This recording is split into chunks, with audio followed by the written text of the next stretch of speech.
we're with Vanessa Beeley, is my great guest today from Damascus, of all places. And listen, Vanessa, thanks firstly for coming on the show. Thanks for being you. I've seen you all over the place for all these years, and I've often thought, who is this person out there, doing all these amazing things, diving under cars from bombs and stuff? It's like, and people say, oh, there's nothing you can do about it, and there's you over there doing so much work here. So thanks for coming on the show. I mean, you can introduce yourself if you want, but just you do still work with 21st Century Wire, right? You're an editor there with Patrick Henry. I'm not an editor there anymore. I tend now to work with Mint Press News a little bit more than with Patrick, and UK Column, of course. Last American Vagabond, RT, good old Russian media. Yeah. I've been on there ranting away. Russian state media. Yeah, they take my op-eds. Yeah. And everything's published at my Patreon account if anybody feels like donating as little as $1 a month for my work. So go to your Patreon account, just Vanessa Beeley Patreon. Vanessa Beeley Patreon, yeah. Well, I'll put a link to that under here as well, with my Patreon account as well. So you also write for the Wall Will Fall. I was looking at your piece on there earlier on about COVID-19 back to school. The new normal is to traumatize children. And we were talking just before we came on, Vanessa. Thanks for doing your work. Honestly, it's very inspiring. And we will talk about AstraZeneca, obviously, and all the rest of it. Oh, here's the Daily Mail thing yesterday. Not that I read it, I just buy it as a comic. There it is. I'm just wondering, on your screen, Vanessa, can you see me or you or what can you see? I can see you. I can't just see the full screen. Okay, so obviously, and I can see I can see what you're holding up. So there we are. That's on there yesterday, and a business secretary, the Sharma lady, who announced a new multi-million-pound deal with the pharmaceutical giants at last. Blah blah blah blah blah. Yeah, but the vaccine hasn't proved to work yet. But we don't have to start with that. We can talk about the shenanigans of AstraZeneca later. I've been saying to people, we talked earlier about empowering people. I think that's what you do best, to think for themselves, And I think that's where we are, isn't it, as humanity now? Is can we take our power back quick enough before it's completely diminished and we're totally enchained and enslaved, where we won't even be able to speak like this on the show, Yeah, well, I mean, we're rapidly going that way. I mean, just if we think about, the uptick in censorship, particularly over the COVID-19 narratives, we're having videos removed from YouTube if they don't concur with the World Health Organization diktat, as I call it. Posts removed from Facebook, threats of being, put on the naughty step, as I call it. The sort of the global censorship and tyranny, as I say, that we're heading towards global health tyranny and fascism, where we are deprived of our self-determination from a health perspective. I'm somebody, I had cancer. I chose not to have chemotherapy. Wow. And if we're going back 6 years, and I was largely shunned by the oncologists who were dealing with me at that point. I became uninteresting. Now, why did I become uninteresting? Is because they didn't get their 130,000 euros for me being registered as a chemotherapy patient. I found that out, after the event. And so, but at that point, 6 years ago, we still had full self-determination. We had full democracy over our decisions about our health. Okay, we would be pressured, we would be possibly, fed degrees of fear factor and so on. But now we're hurtling towards what can only be described as a single source tyrannical health dictatorship, where we will not be given a choice. I mean, I recently put up a video on Twitter. Alan Dershowitz, who of course was the special plea deal lawyer for Epstein, basically saying you do not have a right to not be vaccinated, and the state will have a right to plunge the needle in your arm if you refuse the vaccination. So, these talking heads, and people can dismiss them as whatever they are, as insane people, but we're ruled by insane people. you know, the people who have effectively funded some of the most heinous terrorist gangs in the Middle East, in Syria, for the last 10 years, and who condone and endorse the atrocities and the satanic atrocities that they're carrying out against the Syrian people for those 10 years, all communities of the Syrian people. Those are the psychopaths that we have in power. The terrorists are only an extension of their power. The terrorists are only a reflection of the evil that exists among them, right? And you know, what we're seeing now with COVID-19, as I said to you before we started, the hybrid war strategy that they've deployed against countries like Syria, Libya, Iraq, Venezuela, Yemen, Iran, etc., are now being turned on their own nations, right? And on the people of those nations. I'm not going to use their people because we talked about that, but on the people of their nation. So we're seeing now exactly the same tactics being used against us, to divide us, to gaslight us, to put the fear of whatever into us. That if we don't accept their strategy, if we don't accept their orders, their command, then not only will we be harming ourselves, that's minor to the fact that we will be literally murdering other people. I mean, that kind of terminology, we've seen it used, right? Both by those that are policing these draconian policies and in the media, and by people on social media, you know, who are too afraid to actually investigate what's really going on here. And I understand that fear. I understand it. It's like, as we were talking just before we came on, you know, I'm an ordinary person. I'm an ordinary person who looked at what was going on, particularly in the Middle East, because I do have history through my family in the Middle East, and decided that when you see this level of injustice, you cannot turn away from it. You have to do whatever is in your power to raise awareness about it. I will never claim to be able to change anything, but if I can change myself, if I can change my own awareness, if I can change my own and believe in my ability to do something about it, my hope is that many, many other people understand that they also have that same capability. I'm nothing special. I'm really not. I'm just one human being that just kind of went, hang on, there's something not right here. I need to look into it. And then, you know, the sense of injustice, the sense of outrage grew to a point where you have to express it. And, you know, I think it's really important for everyone to understand that what's going on now, we're in a kind of abuser victim paradigm. The state is the abuser, the people are the victim, and that has been the paradigm that we've lived in for decades, as long as I can remember. And we have to be able to break out of that paradigm, to understand what is happening to us, and to open our minds to the fact that governments who can effectively commit genocide against people in other countries, against people in Syria, people in Libya, Iraq, etc., are not going to care about the dispensable, what I call the little people in their own countries. And I think that's the first myth that we have to kind of blow apart, as hard as it is for some people to let go of that security blanket. Yeah, amazing. Sorry, that was a bit of a rant. No, you rant away, because if you don't, I'll be ranting away and say, shut up, Jason, let the blooming guest speak. And I just then delete and say, no, you shut up. Yeah. But no.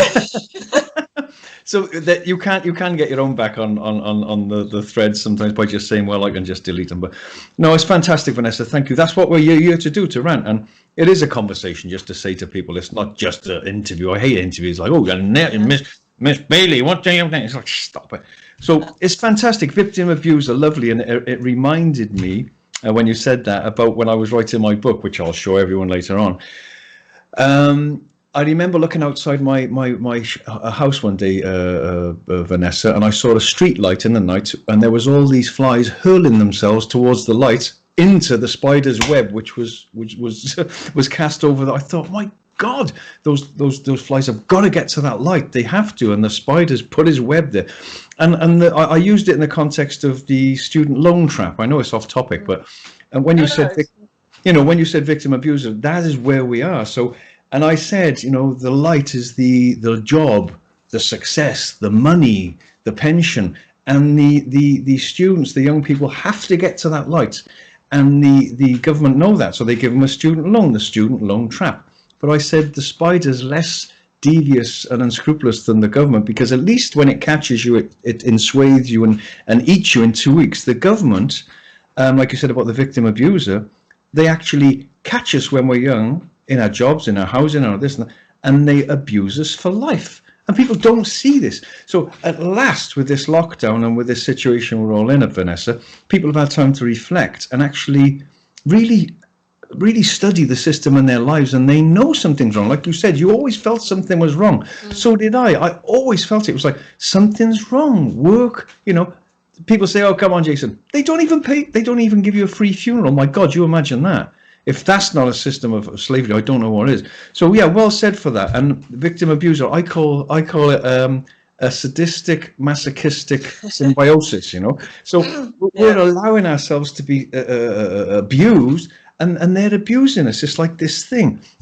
And Dr. Sherry Tenpenny I had on the other day, and we were talking about this. A lovely, lovely lady, very brave woman.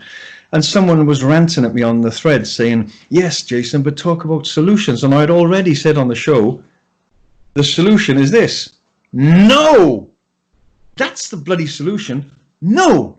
If enough people say no and step into their power with, for instance, the vaccinations, or for instance with Syria and Iraq, that killed me when I was seeing those people, If people had just said, there was people demonstrating, but if everyone had said, we're not going to work from tomorrow until you dare say you're going to bomb that guy who you lied, said you had weapons of mass destruction. How dare you? How many people has he killed compared to you lot over the years? Syria, Assad, he's so terrible.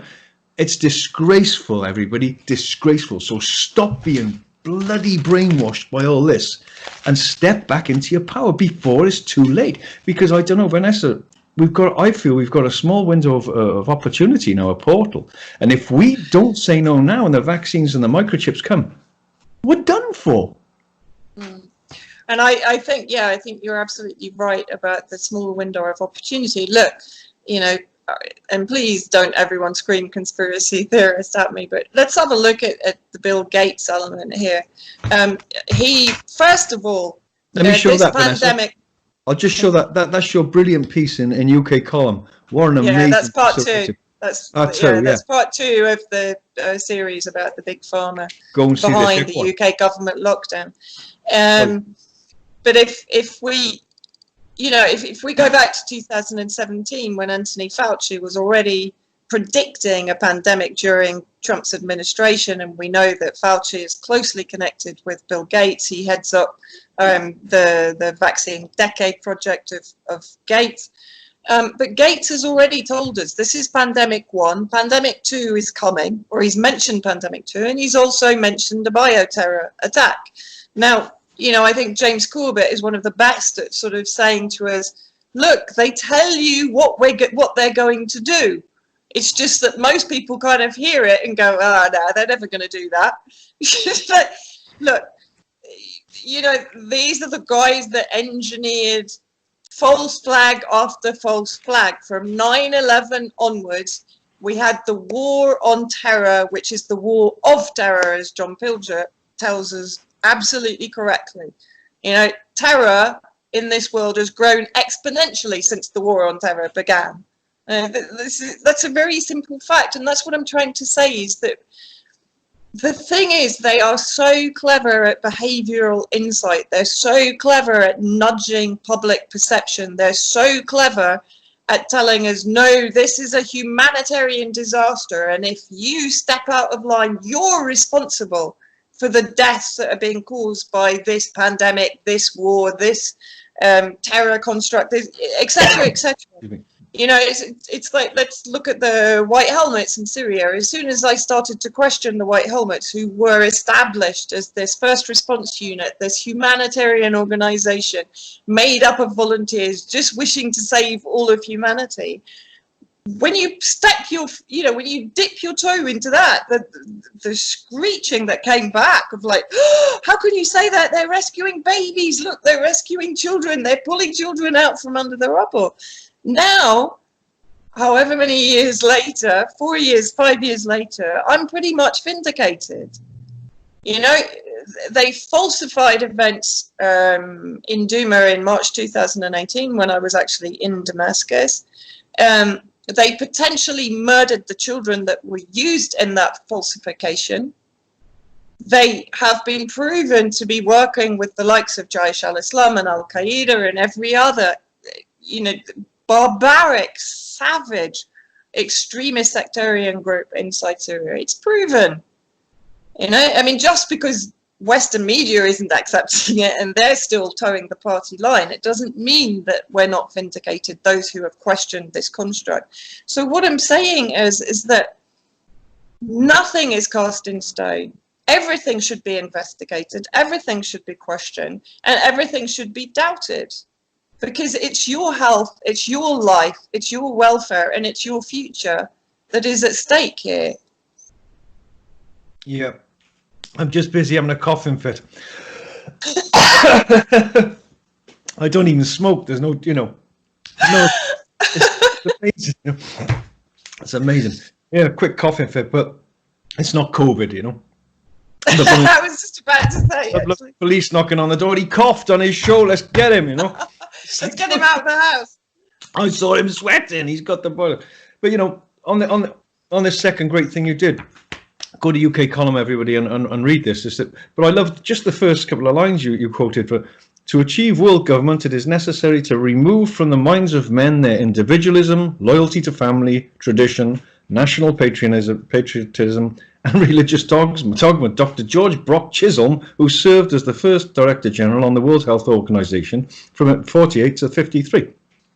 So it's never been any different, And this is what fascinates me, Vanessa, now, is that for thousands and thousands of years, it's never been any different. In fact, it was worse then, because if I was speaking like I am now, or you were speaking like you are now, hundreds of years ago, when there wasn't the spotlight of truth on everything, we would have been gone years ago. We would have had our heads chopped off, and people say, "Oh, but yeah, well, of course," or disappear. People say, "But the Queen, it's catching. So you've caught COVID." It's like the Queen. It's like we'll go outside, Buckingham Palace. It's just unbelievable. I look at people when I drive past there, and I want to get out and say, "What are you all doing?" It's Stockholm. You're waving the flag at someone abusing you. What? I know. Well, yeah, no. That's the absolute classic, wasn't it? Prince Philip, who said pre-2000 that if he died, he wanted to come back as a virus. Yeah. I can't remember which interview it was and when it was, but he definitely said it. And cull part of the population, and you just think, look, eugenics has been part of the policy of hegemons from the very beginning, right?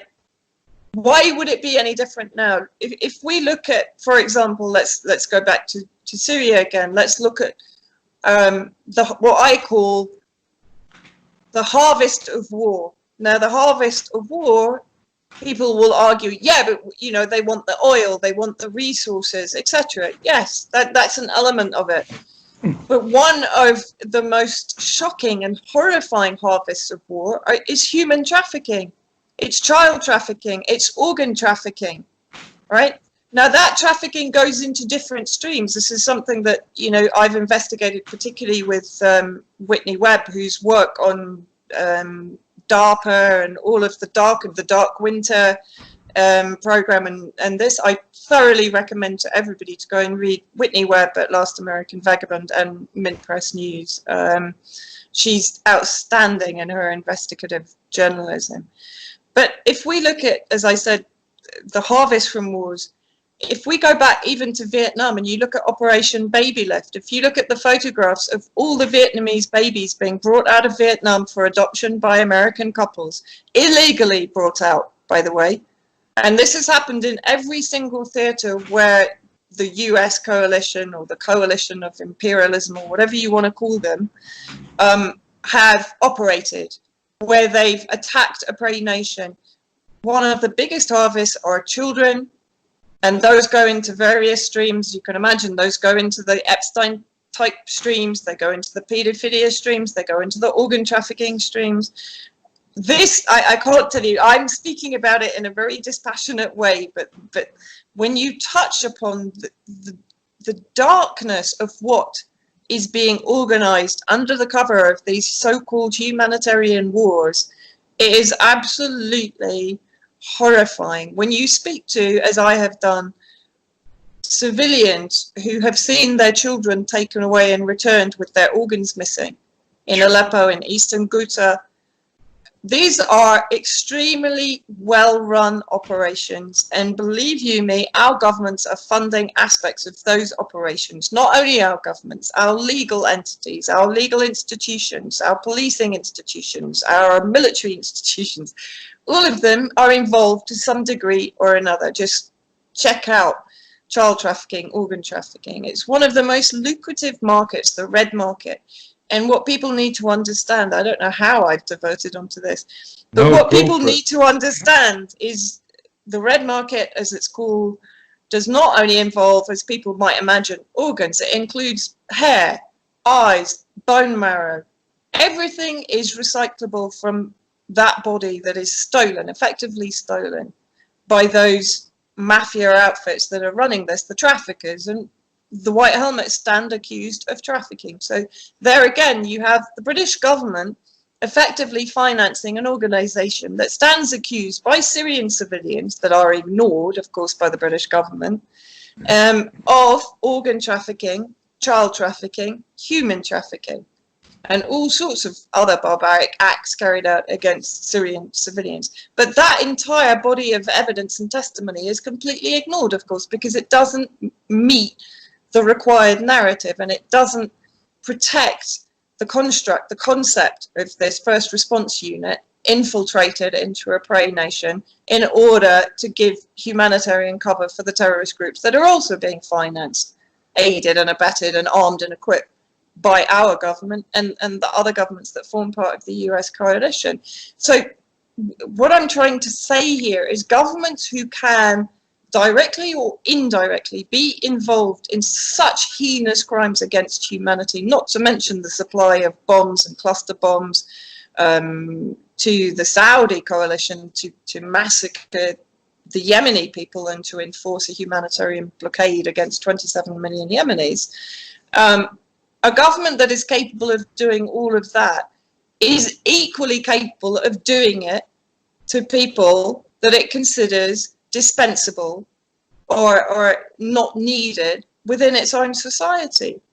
You know, it would be very, very naive to think that can be done in another country but can't be done here. Let's look at France, right? For more than a year, the Macron totalitarian state has been effectively gassing, torturing, detaining, beating, shooting, maiming, mutilating French citizens at the Gilets jaunes, at the Yellow Vest protests. And I went on 3 of those protests, and I can safely say to you that, you know, I've been here in Syria since 2016 on and off, and now I've been living here for 6 months. I never faced such a terrifying display of lobotomized violence as I did in Paris during one of the Yellow Vest marches. And that is what we're facing. You know, it's the dehumanization of the little people. The little people become nothing. I remember saying to a policeman who was facing me off at that point when they were trying to push everybody back into Place de la République after gassing them, I said to him, there's children, there's old people, there's tourists there. And he just went, peu importe, who cares?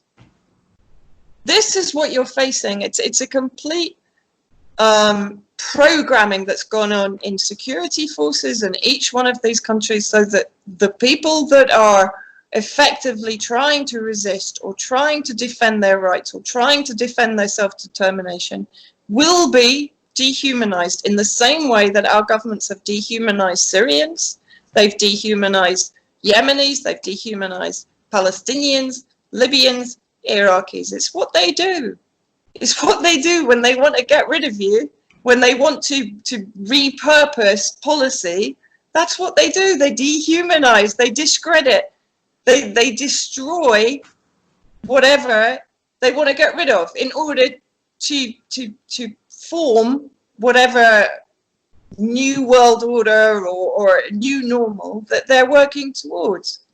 And what we need to do is to determine what that new world order is, determine the victims that will be, if you like, pushed off the edge because they don't compute with that new world order, and that includes all of the dissidents and people that are, you know, challenging and confronting the narratives. Of course, will be discredited, will be called conspiracy theorists, will be called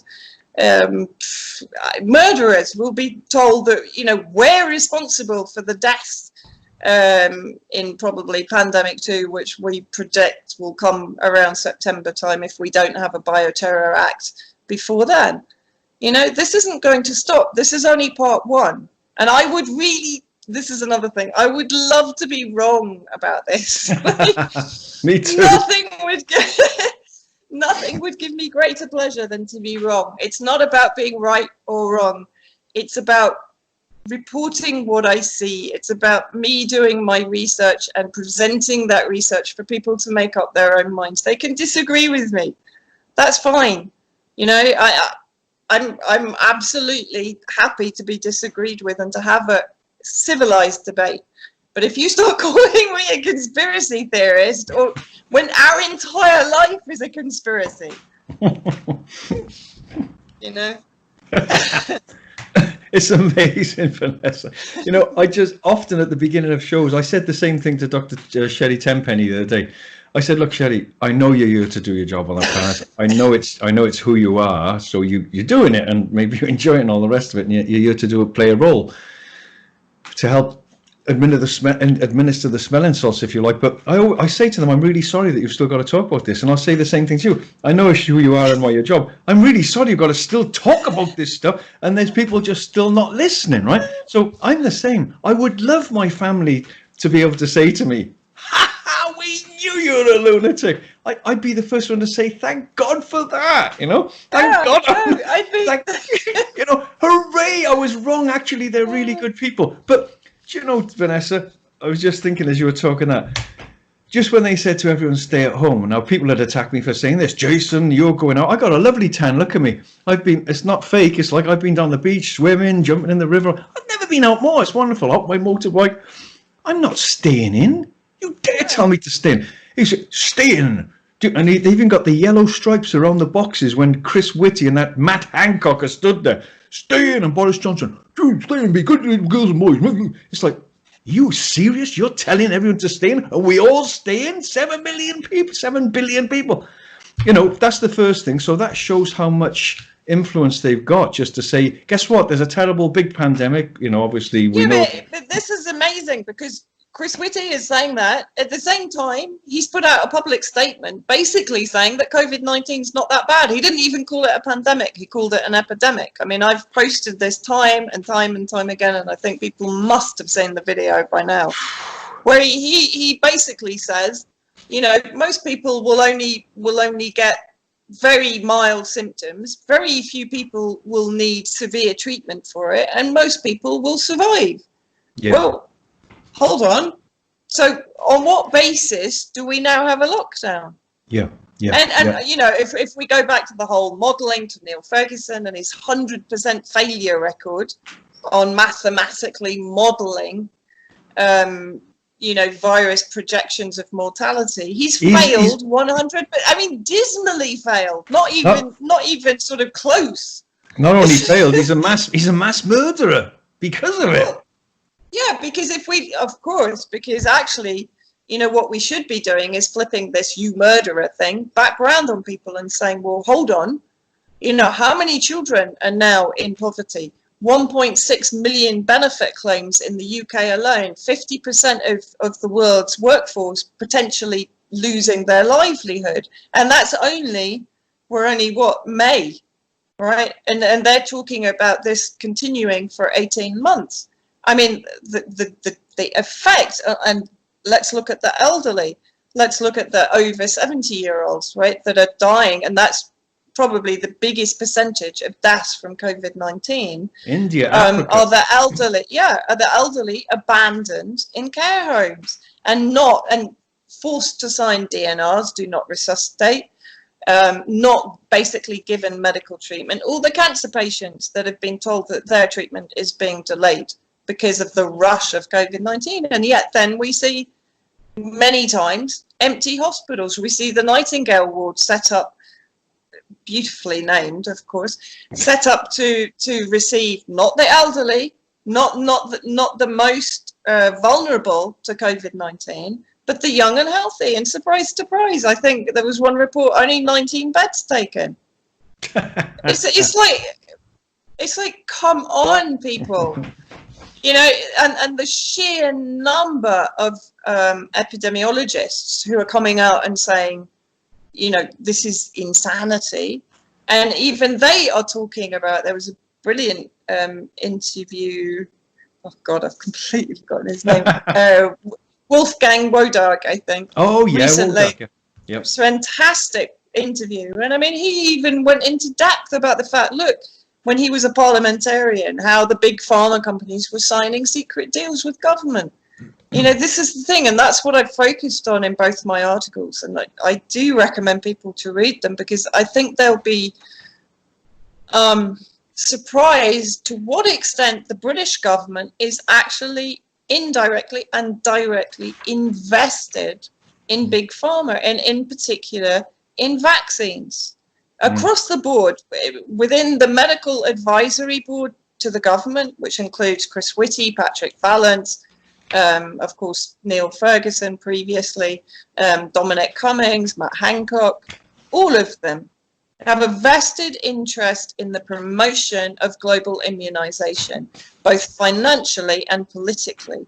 And that is something that should be raising alarm bells. That should be telling us there is an agenda behind this, right? And if we come back to again, I personally, I have the sovereign right to be against vaccinations. I would never have a vaccination. I'm also equally dodgy about antibiotics. You don't even vaccinate your dog? No, I don't. No, I don't. And horses, when I had horses, I didn't vaccinate them. Cats, never vaccinated them. I've never had one sick in my life, not even here in the midst of a war and sanctions, and you know, a country which most of the people, and that's another amazing thing. Can anyone explain to me why Syria, that's gone through 10 years of war, economic terrorism, sanctions, most people are living in what I would call immune suppressant conditions. In other words, they're struggling with poverty, they're struggling to eat healthily. During the winter, I told you, my electricity goes off at 8:30 until 10:30 every day. Now we're on a 4 hours on, 2 hours off, right? But in the winter, sometimes it was 2 hours on and 4 hours off. And for some people, only 1 hour a day in the more rural areas. And yet here we've had a total of 50 official cases, 3 deaths, right? And that's with porous borders. The American troops are still coming in. They're still moving from Iraq into Syria, from Turkey. The Turkish troops are still coming in. You know, COVID-19 apparently doesn't exist for American military maneuvers. Under the cover of COVID-19, it's reoccupied territory inside Syria. Right? It's burning agricultural crops in Hasaka in the northeast. Turkey is clandestinely continuing to invade Syria under cover of COVID-19. Israel is bombing Syria under cover of COVID-19, and it's very blatant about it.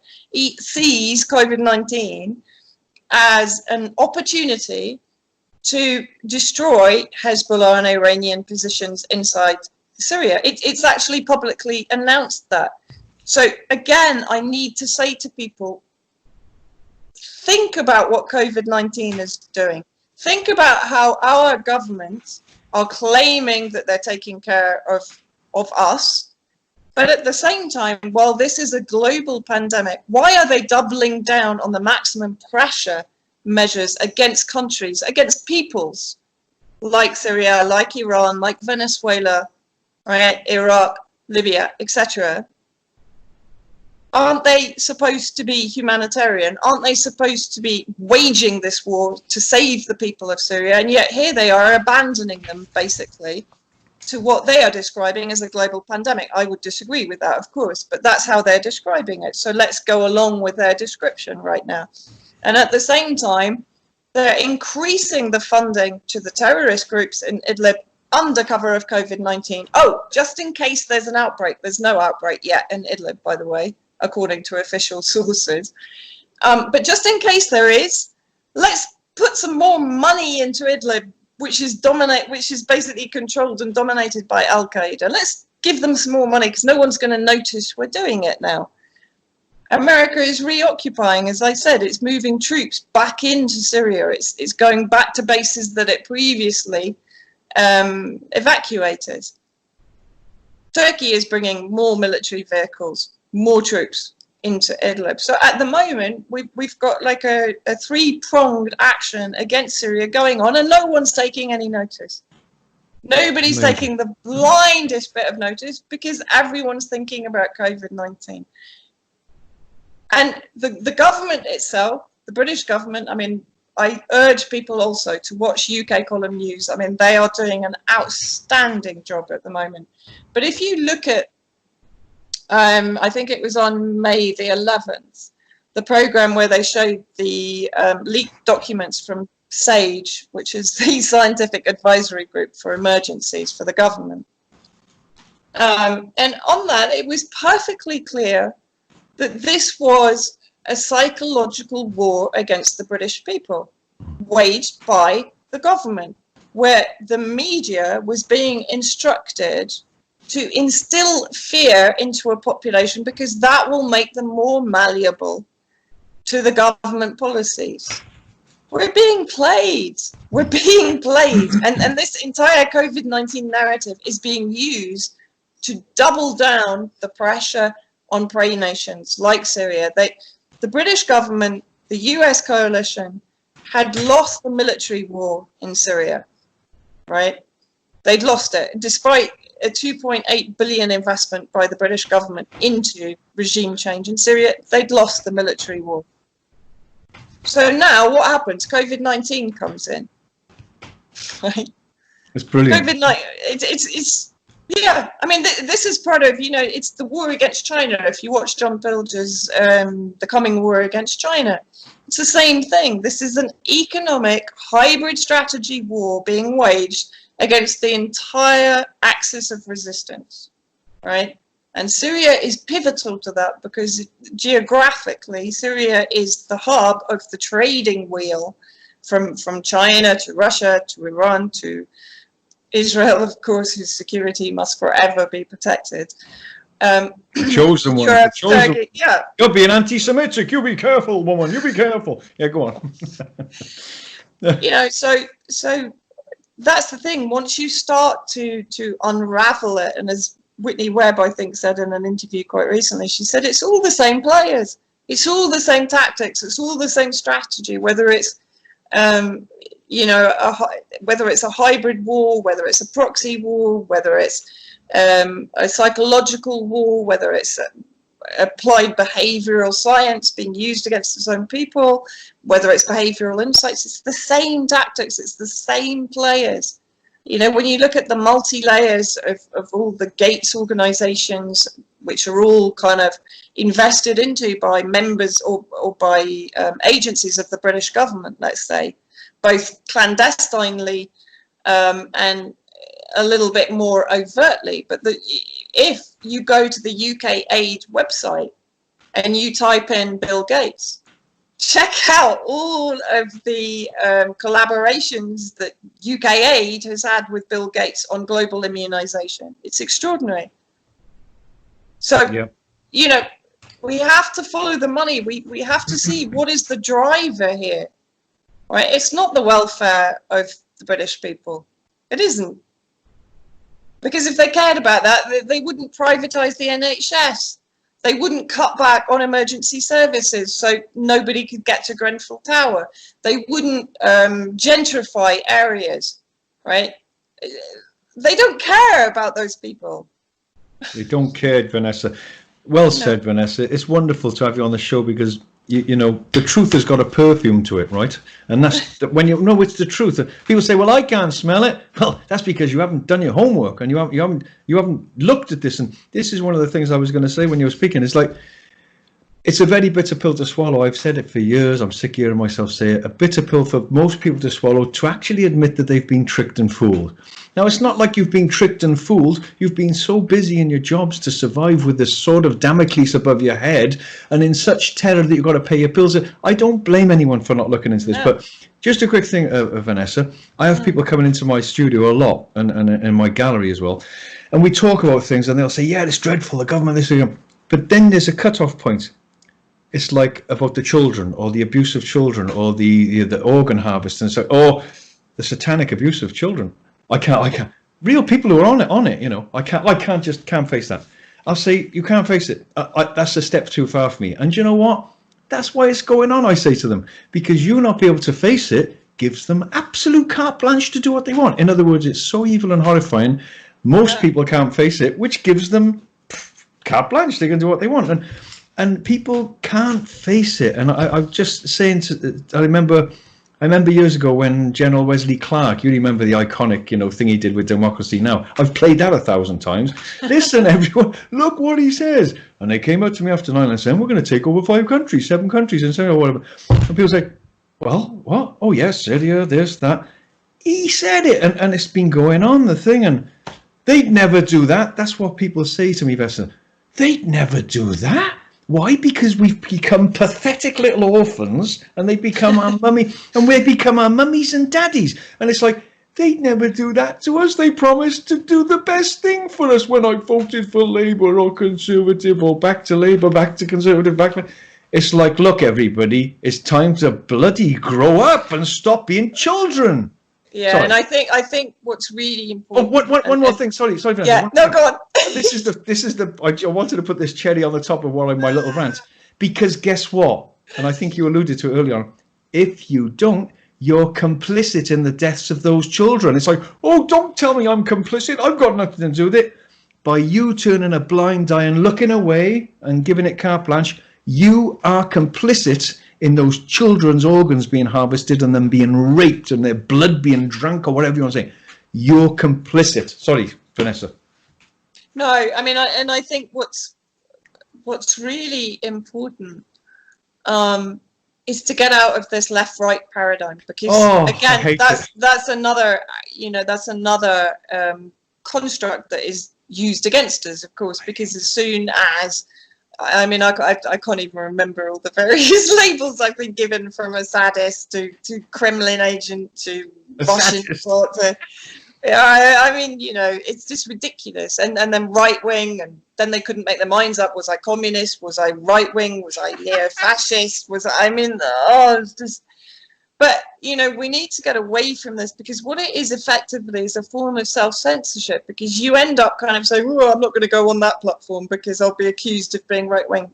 No, look, your voice should be heard anywhere. And unless somebody's calling for a lynching of somebody, then they should be heard. To be honest, the so-called right-wing has been one of the most sensible over imperialism, over interventionism, and over Syria and all the other countries that have effectively been raped and pillaged by the US coalition, by the imperialist nations. And nobody should be kind of discredited or sidelined or marginalized because of some guilt by association. The label that they will use to try and discredit someone. Of course, anti-Semitism is high up there, but then you get the fact, oh, well, you know, they're right wing. They're this. Forget the labeling. Look at the facts. Get away from this left right, because the left is useless. The anti-war left is freaking useless. What have they done? What have they done? They fell apart over Syria. They went down the whole R2P route, you know, the responsibility to protect doctrine, which is basically just carte blanche for the imperialist nations to go, oh, great, we've got permission now. We'll just go in, send our proxy forces in to destabilize this country, put in a regime of our choosing, which will be complicit with our demands and our needs for your resources. That's what it is. It's the humanitarian fig leaf fell off a long time ago, but the anti-war or the anti-war left have no idea what happened. And now, of course, they are the ones defending the COVID-19 official narrative. I mean, it's extraordinary. I don't know what happened to sort of the informed voices on the left. So I think the whole left-right thing needs to be dismantled. Yeah. I think now we're about humanity. We're not about left or right or a Republican or Democrat. They're all the same. Do you know what someone said? What was it? They're different wings on the same bird, someone said to me. Yeah, they are. But you know what? It's always felt, not always when I was a little boy, but it's always felt so weird to me. Someone says the left and the right and this and that. It's like up and middle, and it's like I've always thought, what the bloody hell are they talking about? And it's like I was in the car with Patrick Henningsen once. We went to Cyprus to interview people outside, you know. And I was asking him. I was saying, Patrick, because I mean, what a brilliant mind, you know. Don't get big-headed, though, Pat. Yeah. So he's like, well, he's trying to explain things to me. It was like, for me, it was like, it just all seems completely mad. Yeah, it's like left, right. I'm this, I'm that, I'm you, I'm up, yeah, I'm in the middle. It's like, look, everybody, there's truth and there's lies, and it's just like, I do think the smelling salts is under human noses now, and it was well before this COVID thing. And whether it was let off purposely or whether it was an accident, my God, they're capitalising on it so much. But humanity was awakening at a tremendous pace like we've never seen before. And there's only one thing to do, and that's choke them off as quick as possible. I want to say it before I forget. I want to say thanks to Ian Crane. Man, I wanted to say it and I forgot at the beginning. My apologies, Ian. Yeah, Ian Crane, my God, you know, he's been talking about, and what a mind that man's got. We've had him speak at conferences here, and he's been around the house here, and I've been sat with him, you know, eating pizza and just listening to him and thinking, who is this guy? How does he memorize all these things? It's unbelievable. All these facts and figures, and with me, I've done a lot of drugs, so I've probably got very few brain cells left, you know. But there's some amazing people out there doing some amazing things, and we've got to drop those things now and stop squalling. But here we are. There's no doubt. You know, we're at a point now in humanity where we've got to say, hang on a minute, what's the facts? I mean, with Syria.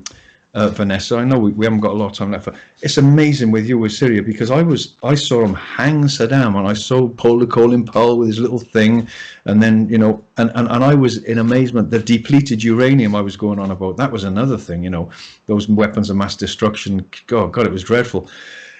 And and then Syria, and then this, and it's like, but it's still going on. They're just carrying on the same narrative. The evil Assad. And I was thinking, who is this guy Assad? How evil is this guy? I mean, what you've spoken to Assad, haven't you? You've sat with him and spoken to him. What does he's very intelligent. I've listened to him speaking on interviews. It's like, compare him to an idiot George Bush or an idiot Blair or an idiot Boris Johnson. I mean, this guy's a highly intellectual being. I'm not saying he's never done anything wrong, but how does he talk to people like yourself about the West? He's got to say they're psychopath madmen who just need to be really locked up. They need to be quarantined, these people. And another thing, I know we're running out, but I want to ask you about Trump, because everyone's saying, oh, Trump this, he's you know, I'm sure, I hope he's a really great guy, Trump, and he's rounding them all up, and he's gonna this and he's gonna that, and then Boris is also like Trump, and you know, the white hats, we're all waiting for them. They're going to save us. I say, look, we got to save ourselves, guys. Don't wait. Yes. You know, stop it now. Stop being children again. Someone's going to come and help us. No, you're going to help you. You're the white hat. But how do you feel about Trump and this whole thing around Trump and Fauci and stuff? What do you think about Trump? I got to ask you, because you see things, you know.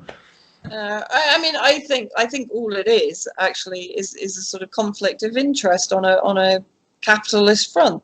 You know, he probably sees, well, hang on a minute, Bill Gates has got his fingers in every single pie, and God damn it, now vaccines are going to be, as Gates described them, potentially powerful investment market, investment sector. You know, Gates saw this decades ago. And of course, a quick aside there, because we also need to know that the Tony Blair Institute is coming to the rescue of all of this. Of course, having destroyed the Middle East, Tony Blair is now stepping in as global pandemic interventionist for COVID-19 advice. My God, if I ever see Tony Blair, I can put this out right now so people know I said it. I will grab that guy and I will wrestle him to the floor with his hand behind his back. I will. I know I'll get put in the Tower of London. I will. That man's a murderer, a murdering fiend. But that's what I'm saying. You know, the Gates and Blair partnership goes back decades. You know, they were discussing the computer, the digital age for the NHS back in, I think it was 2009. And of course now, as John Pilger has very clearly said, you know, you have techno whiz kid Matt Hancock partnering up with Babylon AI and all these other organizations, you know, all these AI biometric identification. He's evil, you can see it in his eyes. Yeah. You know, so this has been coming for some time. What we need to also remember is these guys, you know, they don't plan for tomorrow. They plan for tomorrow in 20 years' time. And that's something that we also all lose sight of, you know, whether it's the Bush dynasty. I mean, they talk about the Assad dynasty. Well, let's look at the Bush dynasty. Let's look at the Zionist dynasties. Let's look at the, you know, across the board, dynasties and these kind of power institutions exist. And they have been putting this strategy on the drawing board for decades, including the destruction of, as you said, the 7 nations and maybe more, etc. You know, so we also have to look at it in a historical context and bring it forward. I mean, my next article, hopefully for UK column, will be on the Gates investment, the recent investment into Serco, which is a halfway house for asylum seekers in the UK. Now, what does Gates want with a halfway house for asylum seekers? You know, and this whole Tony Blair Gates partnership, and then it's this massive, as you said, this massive spider web, right? This huge matrix of power clusters and connections that interact and revolving door connections, and they're the same across every board that you look at, whether it's COVID-19, whether it's the war against Syria, the economic war against China, against Iran. It's all the same players, from World Bank, World Economic Forum, Davos, Gates, you know, all of them, right? The billionaire industrial complex, basically, that is driving these regime change wars, but it's driving many other things. It's driving big pharma, it's driving the media, it's driving Hollywood, it's driving everything that drip feeds information to us, that subliminally programs our minds to accept what is coming. Look at media, look at film, look at Netflix series. Look at how many have predicted exactly what we're going through right now. Why? Because that's tenderizing. You know, they're pre-programming us to think this is normal, this is okay. Seeing kids in chalk squares in playgrounds because they can't touch each other, that's normal. We're supposed to see that as normal. Kids being potentially taken away from their parents in case they're infected with COVID-19 and taken to some kind of medical detention centres, that's normal. We're supposed to accept that as normal. Right? That is. That's from the piece you wrote, you know? Yeah. I mean, that just, when I saw that, it just broke my heart. My God. It's unbelievable, Vanessa. It really is, you know. You know, we've been nearly speaking an hour now, and I promised you wouldn't go over an hour. So But there's so much to talk about, and it's lovely to have you on speaking. Oh, it's really nice to be on. Thank you. Really, Vanessa, honestly, I've admired your work for a long time. I remember you speaking in Frome with Patrick, I think, and I was supposed to come up there and I didn't make it. And I've really, really admired your honesty and your voice for many, many, many years, you know. And this thing with just to finish off, AstraZeneca, for God's sake, everybody, go and check them out. I'll just read a couple of things off. You know, they lied to doctors and healthcare professionals, blah, blah, blah. $20 million in fines for off-label drug marketing. They had a schizophrenia drug which was only licensed for that, and then they started saying it for other people.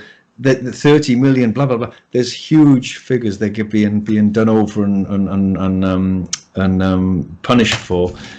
Listen, everybody, just honestly, we can't carry on just going along with it, and we'll never break free from it until we actually see it. You know, we've got to see what it is first, but it takes a lot of study. Like Vanessa's been studying this stuff for years and years and years. It doesn't come easily, but we all know something's wrong now. We've had a chance to actually stop off the hamster wheel, and people have, my God, I'm a slave. And I think now a lot of people are saying to me, I don't want to go back to normal. Hey, it was never normal. It's a casino global mental asylum. It was never normal. You've been bullshitted that it was normal, and it's not, you know. And so we don't want to go back to normal, but what do we do? Well, first we've got to just see it and feel it, because people do feel it, Vanessa. They feel something's horribly wrong. They might not still have the courage to face it, but it's becoming glaringly obvious now. What's going on. You know, before there was always a slowness between when something was done and when the spotlight of truth from people like yourself was shone on it. Now it's almost instantaneous.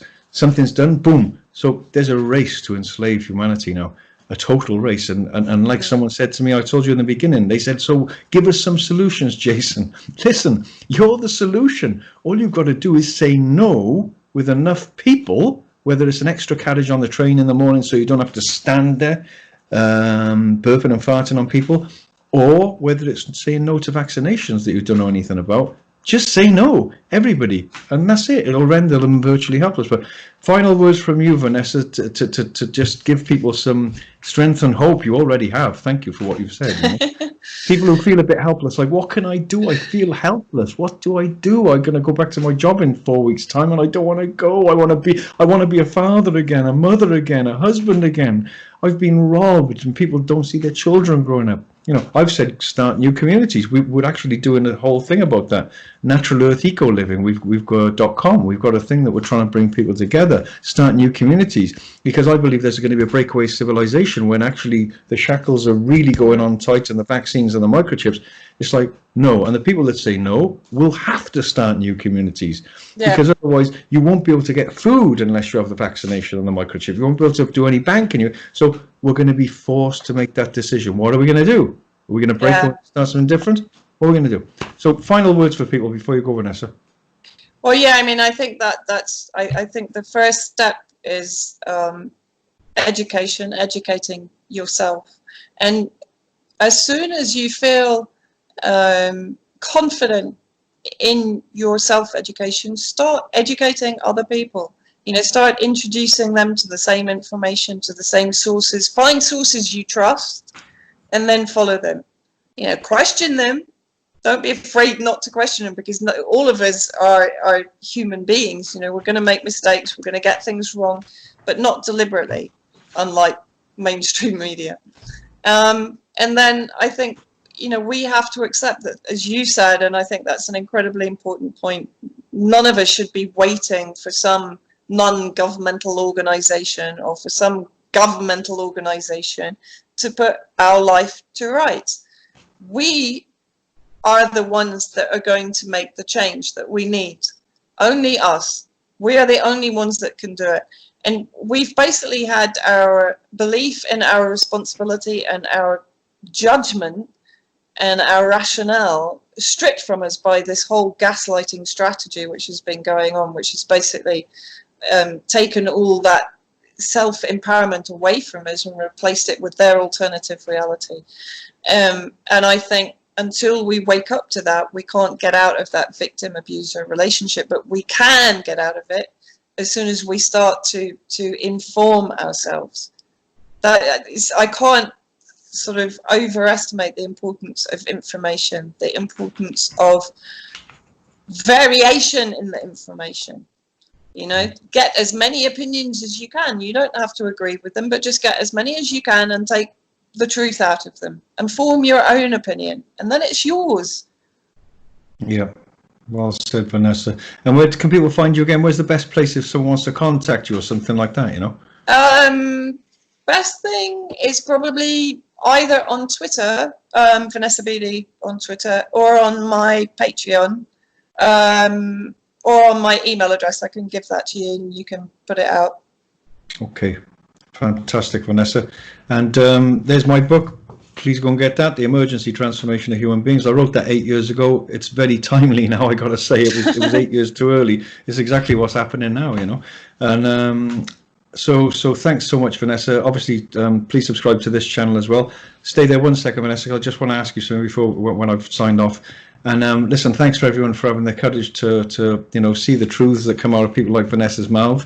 And they have got a perfume to them. It's amazing. Thank you, Vanessa, for everything you're doing. Honestly, it's amazing. Thank you to UK Column and 21st Century Wire, Ian Crane, all these people, David Icke, who's being whacked off everywhere now. So thanks to all those great people who were the torch bearers for people coming from behind. So thanks, Vanessa, and thanks for everyone for joining us today. Thanks very much. Bye-bye. That's all right, Vanessa. So I'll... Hello, it's me again. I hope you enjoyed our show today with our wonderful guest. We're very lucky to have so many wonderful guests on my show. I just wanted to promote C60, ESS60. We have Chris Butters and Patty Greer, who come on the show once a month now. I just wanted to promote it because it's an amazing stuff. They call it the miracle molecule. And it's 170 times more antioxidant than vitamin C. I take vitamin C as well myself. But it's quite incredible, really, the studies that have been done on this. And don't believe me, do your own homework. That's what I always say. But I'm promoting this because I take it. There it is. It's C60. This bottle's got the extra virgin organic olive oil running down it. So that one, the label's gone a bit funny on that one. But yeah, I feel really good taking this stuff. And like I said, if you go back a few shows, you'll see Chris and Patty from SES Research talking about it. C60evo.com is the website to look at. And you will get a 5% discount. That's why I'm promoting it, you know, because I really do believe in it. And I work with Chris to do that. And the code is JL1SPEC. That's all capitals with a number 1, JL1SPEC. You'll see it underneath this show. And I feel great, you know, honestly, I really do. And it's a massive anti-cancer. There's no doubt about it. You can't say it cures cancer because there's that old cancer law that says you can't cure cancer from anything else other than radiotherapy and chemotherapy. That's a 1930-something law, obviously, to keep the drug companies rich. But no, there's so many benefits. People are reporting better sleep, you know, as cancer prevention. It's really, really, really good. And I feel really good since I've been taking it. And I just wanted to promote it. That's what I'm here to do. So, and also another big thing is at the moment with the big paranoia about COVID-19 and coronavirus, you really do need all the help you can get. That's why I do take zinc as well, a high dose zinc now, which is good for viruses. And obviously B12 I take in a liquid form. I use Solgar. They're a great company for that. And as I say, take vitamin C, rosehip syrup, and other things. Your health is everything, you know. I can run faster than a lot of 30-year-old guys. I'm nearly 60 now. I can sprint for ages. I can run. I can cycle. And I think it's a huge a culmination of different things that you do. I have my green smoothies every morning. Your health is so important for you. And don't overlook that with your body. Don't neglect your body. So go to c60evo.com and look at my other shows, as I said, with Chris, and see what we speak about on there. Chris is on once a month with Patty, and I really believe in this stuff. So go and have a look, and I hope you feel better. Even people's pets are feeling better. People's pets who have had arthritis are feeling so much better. I've had problems with my hips, with my one hip, and my hip definitely feels better, and I can run faster than I ever could run before, I think. And I'm not saying this all about C60, but I'm generally keeping fit anyway. But I think we need all the help we can get. So that's it. That's my rant about C60. Go and investigate it. It's an incredible substance, you know. It really, really is. It's a very exciting product. And Chris actually sells from SES Research to other people who also sell it on and make their own ESS 60. So this stuff's special, and I really believe in it. So have a look at it. And thanks for supporting my show, and thanks for watching my show. We've got some great guests coming up. I'm starting my new art classes soon, which I'm looking forward to. That'll be nice. It's really good for health and happiness and peace of mind to sketch and paint. So keep an eye on that. That's coming up soon. And see you on the next show. Bye-bye.